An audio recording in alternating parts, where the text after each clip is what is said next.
दो सबग्रुप का यूनियन एक सबग्रुप होता है यदि और केवल यदि वे एक दूसरे में अंतर्विष्ट हों।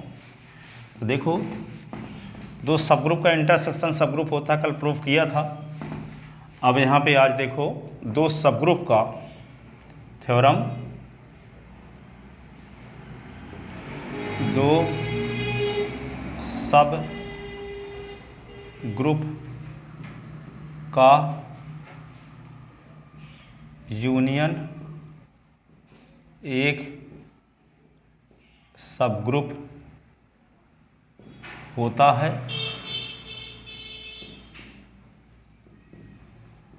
यदि और केवल यदि और केवल यदि वे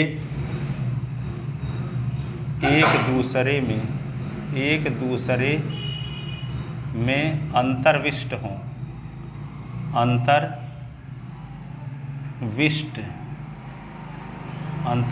हों। दो सबग्रुप का यूनियन एक सबग्रुप होता है यदि और केवल यदि वे एक दूसरे में क्या हों, अंतर्विष्ट हों। ठीक है, तो यहाँ पे लिखो नेसेसरी कंडीशन। नेसेसरी कंडीशन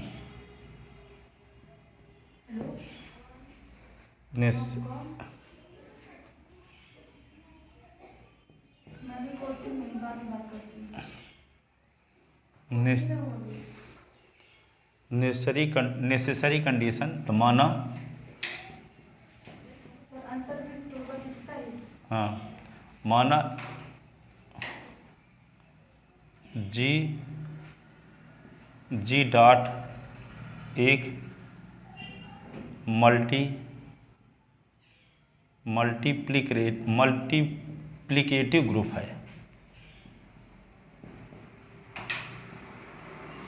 है और H1 और H2 व H2 ग्रुप G के दो सबग्रुप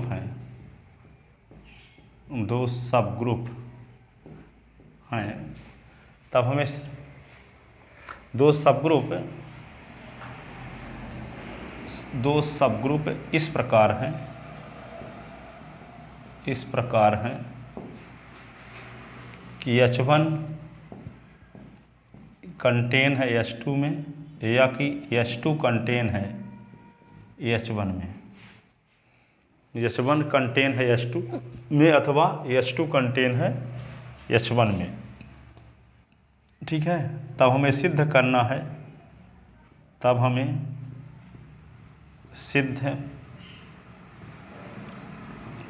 है कि H1 यूनियन H2 भी ग्रुप G का सबग्रुप है।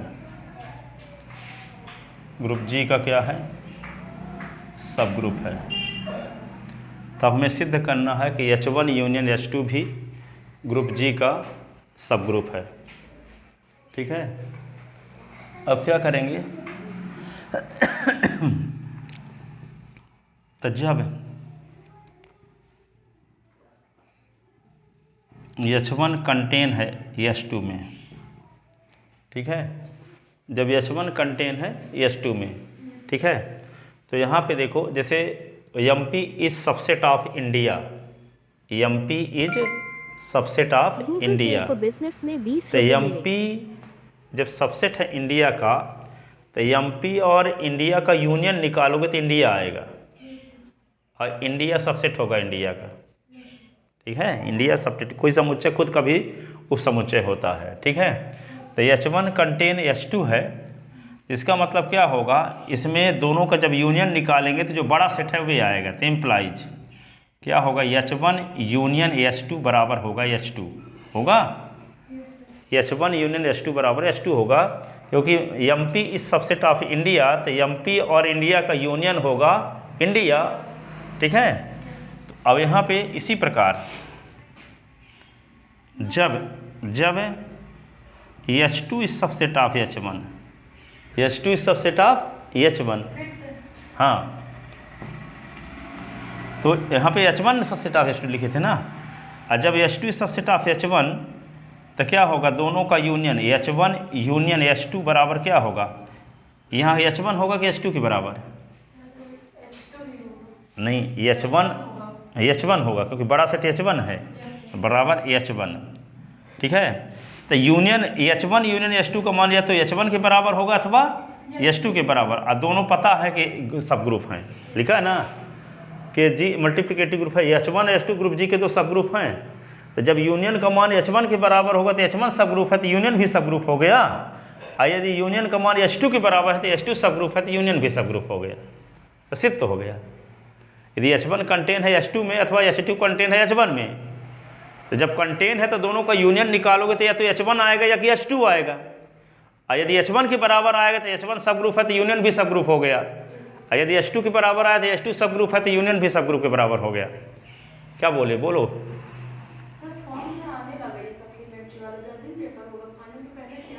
पता नहीं, ठीक है, तो ये बताओ समझ में आया कि नहीं आया? यदि H1 कंटेन है H2 में तो दोनों का यूनियन किसके बराबर होगा, H2 के बराबर, और H2 सब ग्रुप है तो यूनियन भी सब ग्रुप होगा, और H2 कंटेन है H1 में तो दोनों का यूनियन H1 के बराबर होगा तो H1 सब ग्रुप है तो यूनियन भी क्या हो गया, सब ग्रुप। दोनों कंडीशन में सब ग्रुप आ रहा है यूनियन। ठीक है, but H1 H2 but H1 and H2 दोनों ग्रुप जी के, दोनों ग्रुप जी के सब ग्रुप हैं, सब ग्रुप हैं, इसलिए H1 यूनियन H2 भी जी का सब ग्रुप हुआ, सब ग्रुप हुआ। हेंस कंडीशन इज नेसेसरी, तो hence condition is necessary, hence condition is necessary. अब क्या लिखोगे, सफिशिएंट कंडीशन। क्या लिखोगे, सफिशिएंट कंडीशन। तो सफिशिएंट कंडीशन ये हमेशा थ्योरम आती है, आइन होगी इस साल भी। सफिशिएंट कंडीशन ऑल यूनिवर्सिटी में एक थ्योरम आती है। ठीक है, तो सफिशिएंट कंडीशन क्या है, माना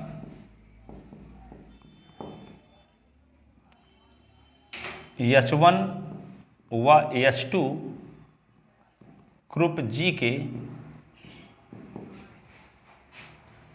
के ऐसे दो सब ग्रुप हैं, ऐसे दो सब ग्रुप हैं कि H1 कंटेन है H2 में, ऐसे दो सब ग्रुप हैं कि H1 यूनियन H2 भी ग्रुप जी का सब ग्रुप है, सब ग्रुप है।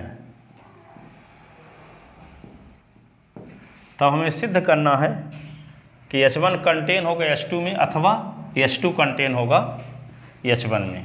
तब हमें सिद्ध करना है, तब हमें सिद्ध करना है, क्या सिद्ध करना है, सिद्ध करना है कि H1 कंटेन होगा H2 में या H2 कंटेन होगा H1 में। यदि हम यूनियन को सब ग्रुप मान कर चलते हैं तो सिद्ध करेंगे H1 कंटेन है H2 में और H2 कंटेन है H1 में। अभी हम क्या मान कर चले थे, H1 कंटेन है H2 में, H2 कंटेन है H1 में, तो सिद्ध किए कि H1 यूनियन H2 ग्रुप जी का सब ग्रुप है।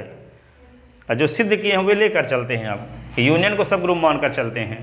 तो सिद्ध करना है कि H1 कंटेन है H2 में अथवा H2 कंटेन है H1 में। ठीक है, अब देखो, अब यहाँ समझना अच्छे से, इसे हम विरोधाभास से सिद्ध करते हैं। ये मानकर चलते हैं, सिद्ध हमको ये करना है कि H1 कंटेन है H2 में, पर हम मानकर चलते हैं कि H1 कंटेन नहीं है H2 में। सुनो अच्छे से, इसको बोलना भी है ताकि दिमाग बोलना, जब बोलोगे तो दिमाग 100% नहीं लगेगा। नहीं बैठे नहीं रहो, कभी कभी ऐसा हो जाता, मेरे साथ ऐसे होता था कि हम बैठे रहते थे क्लास, दिमाग कहीं दूसरे स्थान पे चलता रहता था। ठीक है, इसलिए जब तुरंत पूछेंगे तो 100% दिमाग नहीं लगेगा। तो सुनो अच्छे से, अब इसका हम तर्क देते हैं, फिर उस तर्क को आप बताना। तो H1 कंटेन नहीं है, हमको सिद्ध ये करना है कि H1 कंटेन है H2 में, पर हम इसको उल्टा मान कर चलते हैं, H1 कंटेन नहीं है H2 में। तो यदि मान कर चलते हैं कि H1 कंटेन नहीं है H2 में, तो गलत परिणाम में पहुंच जाएंगे। तो गलत परिणाम ये शो करेगा कि हमारा मानना गलत था। ठीक है, तो H1 नॉट कंटेन H2 ये मानकर जब चलेंगे तो H1 में कम से कम एक एलिमेंट ऐसा होगा जो H2 में नहीं होगा। जैसे मान लो कि यदि A सबसेट है B का, सुनो A सबसेट है B का, तो A के सब एलिमेंट B में कंटेन होंगे। जैसे 2 3 और यहाँ पे B के एलिमेंट हो गए 2 3 4, तो A के सब एलिमेंट B में कंटेन है। यदि A सबसेट नहीं है B का, तो A में एक ऐसा एलिमेंट होगा, जैसे A में मान लो यहाँ पे 7 मिला दिए, तो A के पूरे एलिमेंट इसमें कंटेन नहीं है, तो A सबसेट नहीं है B का, है ना। तो इसीलिए A में एक ऐसा एलिमेंट है 7 बिलोंग इन A कि 7 does not belongs to B है। तो सर ऐसे उसमें भी होगा, उसमें भी H1 में कोई ऐसा एलिमेंट होगा, लेकिन वह B में H2 में नहीं होगा। वही बोल रहे हैं कि यदि A सबसेट नहीं है B का, तो A में एक ऐसा एलिमेंट का अस्तित्व होगा कि वह A का तो एलिमेंट है, लेकिन वह B का एलिमेंट नहीं है। ठीक है, तो वही लिख देते हैं, माना इसे हम विरोधाभास विषय सिद्ध करते हैं। इसे हम विरोधाभास विधि से प्रमाणित करते हैं। ठीक है, कंट्राडिक्शन मेथड इंग्लिश में बोलते हैं इसको, कंट्राडिक्शन मेथड। हाँ, प्रूफ करते हैं, प्रमाणित करते हैं। तो माना H1 नॉट कंटेन H2 एवं H2 न ही H2 not contain H1। Sir वो बगल में लिखे कि नीचे लिखे हैं? कहाँ पे? माना। इसी के नीचे भी लिख सकते हो आप। क्या लिखे हैं? माना नीचे इंग्लिश से क्या लिखे हैं? कंट्रा CONTRADICTION कंट्राडिक्शन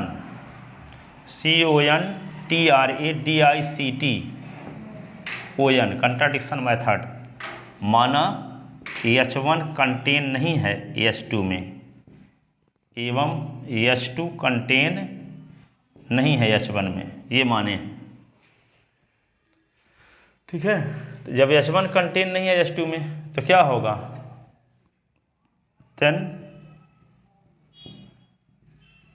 तब H1 में एक अवयव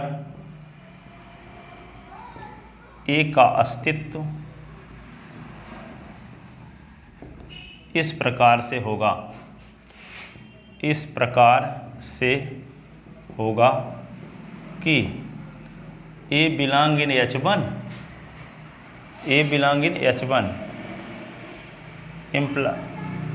and A not belongs to H2।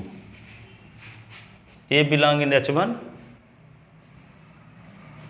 तो इम्प्लाइज भी लिख सकते हो A not belongs to H2। Equation first, statement first हुआ। तथा H2 में एक अवयव B का अस्तित्व इस प्रकार से होगा कि B belong in H2 implies B does not belongs to H1। ये हो गया 2। ठीक है ना। अब क्या होगा? तो A बिलोंग इन H1 है, सुन लो, जब A बिलोंग इन H1 और B बिलोंग इन H2 तो A और B H1 यूनियन H2 में अवश्य होंगे। जैसे मान लो H1 इज इक्वल टू क्या है, A एलिमेंट है, H2 इज इक्वल टू क्या है, B एलिमेंट है। तो H1 यूनियन H2 जब करेंगे तो एलिमेंट इसके A B आएंगे कि नहीं। तो यहाँ पे A और कामा B belong in H1 union H2 अवश्य होगा। ठीक है, A यदि H1 के एलिमेंट है, B H2 के एलिमेंट है, तो A comma B H1 union H2 के एलिमेंट हर हाल में होगा कि नहीं। यूनियन में दोनों एलिमेंट होंगे, A भी होगा और B भी।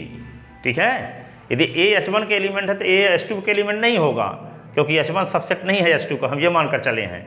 और जब H2 सबसेट नहीं है H1 का, तो H2 में एक एलिमेंट भी ऐसा होगा कि वे B H2 का तो एलिमेंट है लेकिन B H1 का एलिमेंट नहीं है, लेकिन H1 यूनियन H2 में A और B दोनों कंटेन होंगे। जैसे दिखाए ना, H1 में A है, H2 में B है, तो यूनियन ये इसका होगा A B, तो A B दोनों में कंटेन है, यूनियन में भी है, तो A B होगा यूनियन में। तो यहाँ पे क्या होगा, implies A comma B belong in H1 union H2। Union को क्या मान कर चले हैं, सब ग्रुप। क्या मान कर चले हैं, सब ग्रुप। तो जब A कामा B यूनियन के एलिमेंट है तो दोनों का मल्टीप्लिकेशन भी यूनियन के एलिमेंट होगा। क्यों, क्योंकि सब ग्रुप है तो चारों प्रॉपर्टी होल्ड होगी। तो संबरक नियम से क्या हो जाएगा, दोनों का गुणनफल भी किसको बिलोंग करेगा, H1 यूनियन H2 को। तो क्या लिख देंगे यहाँ पे, A into B belong in H1 union H2। हाँ, अरे बगल में लिखना है वो समझने के लिए, उसको साइड में से लाइन खींच के लिख लेना समझने के लिए। तो देखो, तो जब A into B belong in H1 union H2, A into B belong in, A और B का गुणा करने से जो रिजल्ट आएगा वो यूनियन को बिलोंग करेगा। तो ठीक है, तो जब कोई एलिमेंट यूनियन का एलिमेंट है तो यूनियन का एलिमेंट कब होता है, जब दो में से किसी एक में रहा होगा तब ना यूनियन में आया होगा। तो A इंटू बी या तो H1 का एलिमेंट होगा या कि H2 का एलिमेंट होगा। तो इसी को हम क्या लिख सकते हैं, A into B belong in H1 या A into B belong in H2।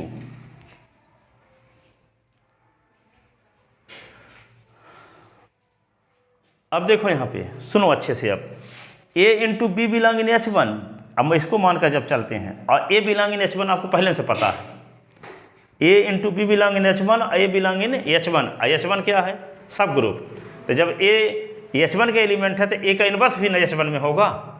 क्यों होगा H1 में, क्योंकि H1 सब ग्रुप है, तो ग्रुप की सारी प्रॉपर्टी होल्ड होगी। तो यदि A H1 का एलिमेंट है तो A इनवर्स भी H1 का एलिमेंट होगा, और जब A इनवर्स H1 का एलिमेंट होगा तो A इनवर्स और AB का मल्टीप्लाई भी H1 का एलिमेंट होगा।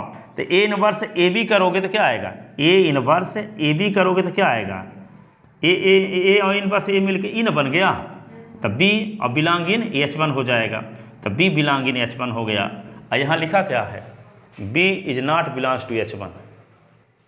B, तो ये जो B बिलोंग इन H1 आ रहा है तो इस कथन दो का विरोध करता है, कथन दो का विरोध। सुनो, अब दूसरी कंडीशन में यदि AB बिलोंग इन H2 लेते हैं, आप A into B belong in H2 लेते हैं और B बिलोंग इन H2 पहले से पता है, B बिलोंग इन H2 पहले से पता है, तो H2 क्या है, सब ग्रुप है, तो हर एक एलिमेंट के इनवर्स एलिमेंट का एग्जिस्टेंस होगा।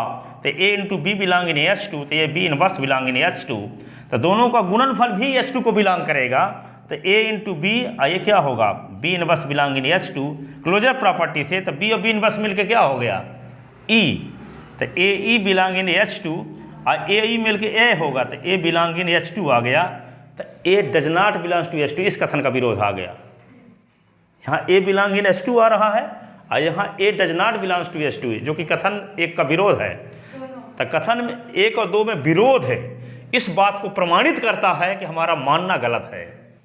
तो परिणाम में यह त्रुटि हमारी परिकल्पना के कारण उत्पन्न हुई, अतः हमारी यह परिकल्पना गलत है कि H1 कंटेन नहीं है H2 में, और H2 कंटेन नहीं है H1 में, ये गलत है। तो सही क्या होगा, सही ये होगा कि H1 कंटेन है H2 में और H2 कंटेन है H1 में। यदि H1 यूनियन H2 को सब ग्रुप मानकर चलते हैं तो हर हाल में H1 H2 में कंटेन होगा अथवा H2 H1 में कंटेन होगा। मतलब सर दोनों में से अब जब बराबर रहेंगे दोनों में कंटेन रहेंगे, रहेंगे। हाँ, तभी ना एक दूसरे में कंटेन होंगे। ठीक है, तो H1 कंटेन रहेगा H2 में अथवा H2 कंटेन रहेगा H1 में, H1 के सब एलिमेंट H2 में उपस्थित रहेंगे अथवा H2 के सब एलिमेंट H1 में उपस्थित रहेंगे, तभी दोनों का यूनियन सब ग्रुप हो पाएगा।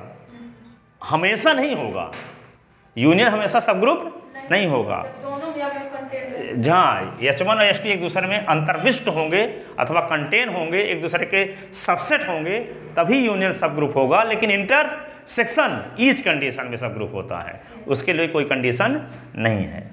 ठीक है, तो ये जो बोल गए उसको लिखते हैं। तो यहाँ तक लिख लिए ना, अब इसको लिखते हैं थोड़ा सा। हाँ, इसको अब लिखते हैं, अब ऊपर लिखते हैं।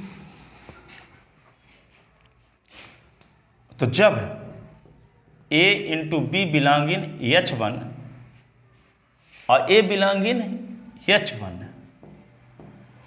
तो implies A into B belong in H1, तो A inverse belong in H1। H1 में G4 प्रॉपर्टी से, H1 में G4 प्रॉपर्टी से, ठीक है। अब क्या होगा, A का inverse AB belong in H1, H1 में क्लोजर प्रॉपर्टी से, क्लोजर प्रॉपर्टी से, फिर क्या करेंगे, यहाँ क्या कर दें, A इनवर्स A और B belong in H1, H1 में एसोसिएटिव लॉ से, एसोसिएटिव लॉ से, ठीक है। अब A इनवर्स A मिलके क्या हुआ, A इनवर्स A मिलके क्या हुआ, E, तो E और B बिलोंग इन H1, क्या लिख देंगे, by definition of inverse element, by definition of, यहाँ पे कोई चीज पढ़ रहा है, अगल बगल चले जाइए। By definition of inverse first element, inverse element, by definition of inverse element. अब क्या होगा, E का गुणा B के साथ करेंगे तो क्या होगा, B, तो B बिलोंग इन H1, तो by definition of identity element, by definition of identity element, by definition of identity element, ठीक है।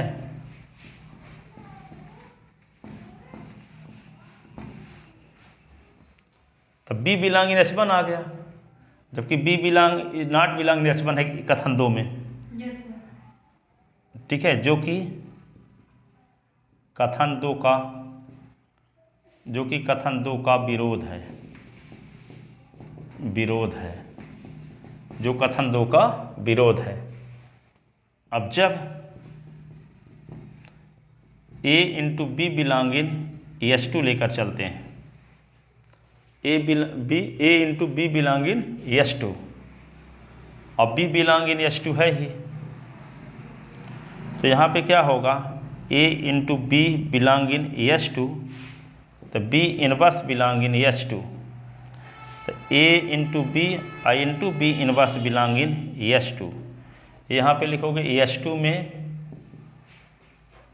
में G4 प्रॉपर्टी से, G4 प्रॉपर्टी से, फिर क्या लिखोगे, दोनों का गुणनफल बिलोंग इन H2, H2 में क्लोजर प्रॉपर्टी से, क्लोजर प्रॉपर्टी से, या अब B और B इसको क्या कर सकते हैं, A लिखो, अब B और B inverse belong in H2, तो क्या लिखेंगे, H2 में एसोसिएटिव लॉ से, एसोसिएटिव लॉ से, एसोसिएटिव लॉ से। अब देखो B और B इनवर्स मिलके E, B और B इनवर्स मिलके क्या होगा, E, तो यहाँ पे क्या होगा, ये लिखेंगे और यहाँ पे E belong in H2 by definition of inverse element, by definition of inverse element, inverse element. अब A का गुणा E के साथ करोगे तो क्या आएगा, A belong in H2, A belong in H2, ठीक है। By definition of identity element, by definition of identity element, by definition of identity element A belong in S2। ठीक है, ए बिलोंग इन S2। अब क्या करें? एक का विरोध। तो जो कि कथन एक का विरोध है, यहाँ लिखे देते हैं ए बिलोंग इन S2, जो कि कथन एक का विरोध है। कथन एक और दो में विरोध यह दर्शाता है कि हमारी परिकल्पना गलत है।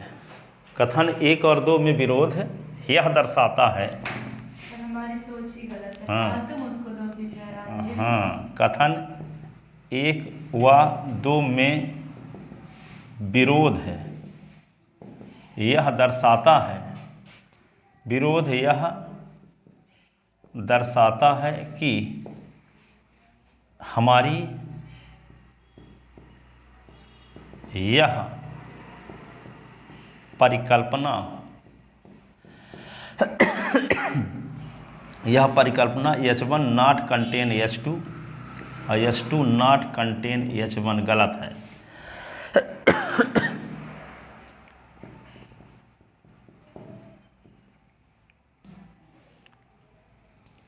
ठीक है, अर्थात H1 कंटेन होगा H2 में या H2 कंटेन होगा H1 में। जब ये गलत है तो सही क्या होगा? कंटेन वाला सही होगा। नॉट कंटेन वाला जब गलत है तो कंटेन वाला सही है। तो जब हम यूनियन को सबग्रुप मानकर चलते हैं तो निश्चित रूप से H1 कंटेन होगा H2 में अथवा H2 कंटेन होगा H1 में। Hence condition is, hence condition is also sufficient, also sufficient, अतः प्रतिबंध पर्याप्त भी है। अतः प्रतिबंध क्या है? पर्याप्त भी है। तो ये वाली थ्योरम आप अच्छे से तैयार कर लेना, ये हमेशा आती रहती है। ठीक है, सबग्रुप पर आधारित ये सबसे इम्पॉर्टेंट थ्योरम है।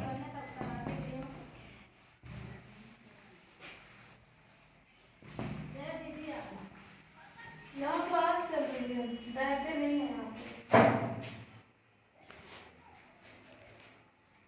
निखिल नहीं आया, कहाँ पढ़ने लगा?